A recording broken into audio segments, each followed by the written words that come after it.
I want to share with you in this session 5 areas that will help promote transparency in your marriage relationship. The first area we see is acknowledging that God created men and women different. He made us very different. We see that, of course, in Genesis chapter 1 and verse 27, where it says, "So God created man in his own image. In the image of God created he him, male and female created he them." So God made us very, very different. Let's look at a few of those differences very quickly. You see it in the chart there. On the left side it says men have a larger frame, bigger bones, whereas women have a smaller frame, soft skin and breast. Men have about 40% muscle, women have about 25% muscle.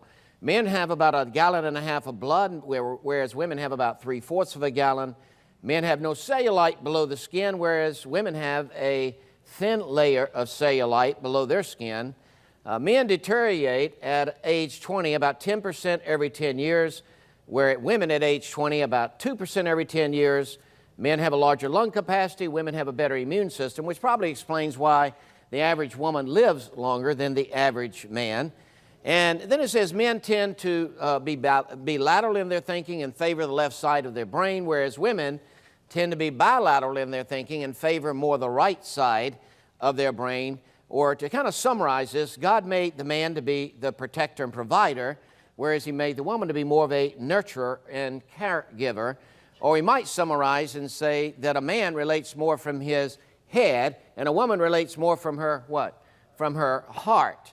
You know, as I look at this, it kind of jumps out at me, and you may have read some of this too. The second one from the bottom in that chart where it talks about the differences in a man's brain and a woman's brain is very interesting to read about it, to study.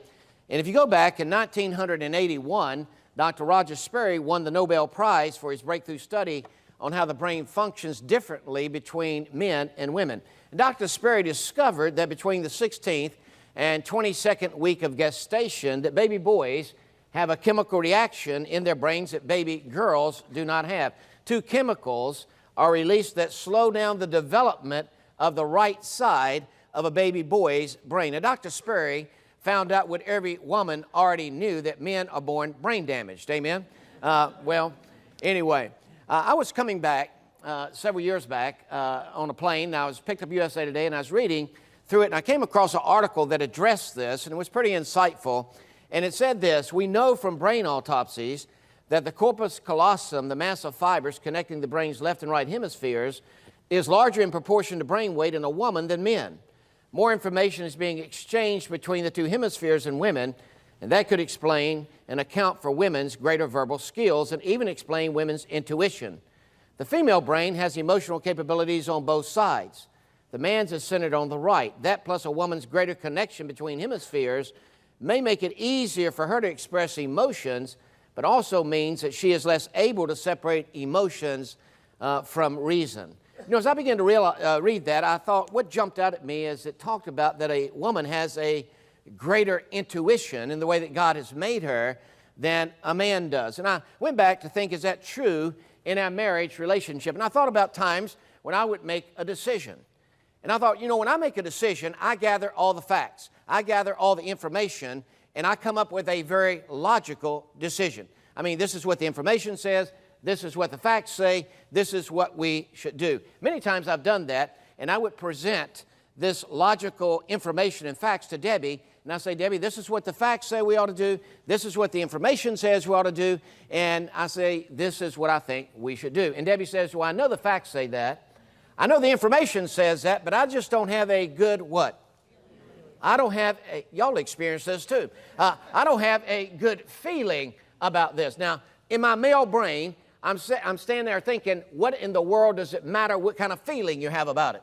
I mean, the facts say do this. The information says do this. But in 42 years of marriage, I found out that most of the time when Debbie doesn't have a good feeling about it, she's what? Right. And I began to think I need to listen to my wife. She has some insight, some intuition about some things, some wisdom about things that I don't seem sometimes to have. And that's because God has made us very, very differently. I came across this little thing, I think it was in Reader's Digest years ago, and it goes like this. It's called He Says and She Says. A man is a person who, if a woman says, "Never mind, I'll do it myself," he lets her. A woman is a person, if she says to a man, never mind, I'll do it myself, and he lets her, gets mad. A man is a person, if a woman says to him, never mind, I'll do it myself, and he lets her, and she gets mad, says, now what are you mad about? A woman is a person, if she says to a man, never mind, I'll do it myself, and he lets her, and she gets mad, and he says, now what are you mad about? She says, if you don't know, I'm not going to tell you. You know, some of y'all can probably relate to this, you know.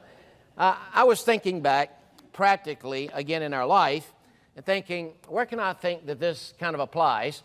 And I thought back to when we lived in northeast Georgia, and at the time, this was years ago, at the time, everybody around me seemed to be a Atlanta Braves fan, and I was not into baseball that much, but since they were, I kind of became somewhat of a Braves fan, and the end of the season was coming. They were in the playoffs, and I had watched one or two games this particular week, and I thought, I want to watch the game on Saturday. One of those Saturdays I happened to be home, and I thought I'd like to watch the game on Saturday. It started at 3 o'clock, but I'd already watched a couple games that week. So I thought to myself, when I got up on Saturday, what can I do to watch the game at 3 o'clock where that I won't feel guilty for watching it? Amen. I got to practice what I'm preaching. I need to spend some time with my wife. So what can I do with Debbie so I won't feel guilty watching the game? So I had to think of something, what can I do before the game so I wouldn't feel guilty when I watch the game? I thought, what's something she likes to do? Well, she likes to shop, and she wanted a new blouse, so I thought I'll take her down to the local mall, and I'll go shopping with her and buy her a new blouse, and she'll be able to get the blouse, and she'll be happy. Then I'll get to watch a ball game, and I'll be happy. So we went down and went shopping about 1 o'clock. We went into the very first store, and Debbie went and picked out a blouse. She brought it over and showed it to me. She said, Sam, how do you like the blouse? I said, I think it's beautiful. I think you ought to buy it. Amen. I mean, I'm a hunter. I'm not a shopper. I go get it and bring it back, you know. But some strange reason, she didn't get it. She hung it back up. And I found myself leaving that store and going down to the next store. We went into the next store, and the clerk asked what I thought was a very intelligent question. She said, can I help you? But Debbie answered very strangely. She said, no, I'm just looking. And she began to look around that store and look around that store, and finally she came out with another blouse, and she said, Sam, how do you like this blouse? I said, honey, I think it's beautiful. I think you ought to buy it. But again, for some strange reason, she didn't do it. She hung it back up. I found myself leaving that store, going to the next store, and the woman came up and asked the same very intelligent question, and she said, can I help you? And Debbie said, no, we're just looking. I thought, yeah, I'm looking at my watch. It's after 2 o'clock. I got to get home by 3 o'clock. If you don't hurry up, I'm going to have to reveal my true intentions for taking you shopping, you know. And, but she finally, she looked at some blouses there. Finally, I found myself leaving that store, going back to the very first store, and she bought one of the very first blouses that she picked up, and we got the blouse, went home, finally got home, made it just in time for the game. Now, Debbie's going to tell her side of the story. Okay. This demands an explanation. You see, shopping is therapy. And if you can survey all of your choices and choose the one that is exactly right for you, then you have this feeling of achievement, of accomplishment. And it makes your day.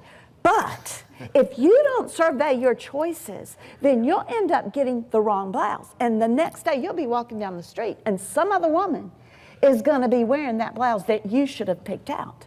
And that's going to throw you into despair, into defeat, and into depression. And listen, guys act like they don't get it. But I lived with 5 guys at one time. And listen, they really do get it. You should see them shop for a vehicle. Like where we live, they don't just go from lot to lot to lot. They would go from little town to little town to little town. And what got me is they wouldn't look just at cars that they might possibly purchase. I mean, they'd look at Jaguars, Beamers. Now, he knows he's not going to buy a Beamer, but he looked, and then the salesman would come out to him, can I help you? He would lead the guy on. He knew he wasn't going to buy the vehicle, but he'd lead him on and he'd ask him all kinds of questions, knowing he wasn't going to get that vehicle. And they get inside, he gets inside the vehicle and he goes, oh, new leather. And I think it smells like a pocketbook. And then they look under the hood and they stand there and go, it's a beauty. And I think, who cares? What it looks like under the hood, you're never going to see it anyway. And it takes them months to make a decision. And they don't just go lot to lot and all that. They get on the internet. They pull these vehicles up and click, I think I'll try a moonroof. How about a 4-door? Click. And they just change the color. It takes them months to make a decision about which vehicle. And see, they act like they don't get it, but really, really, deep, deep down, they get it.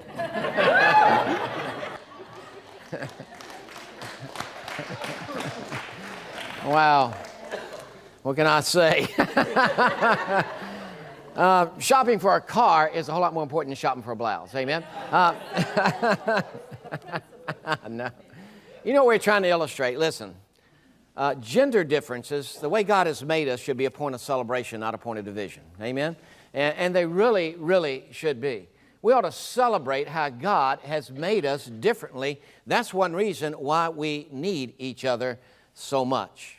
And there's a couple books that are fun to read on the book table back here. One is for men only, one is for women only, and giving you greater insight into the way God has made us even physiologically different. A lot of fun reading these books. You might want to check them out.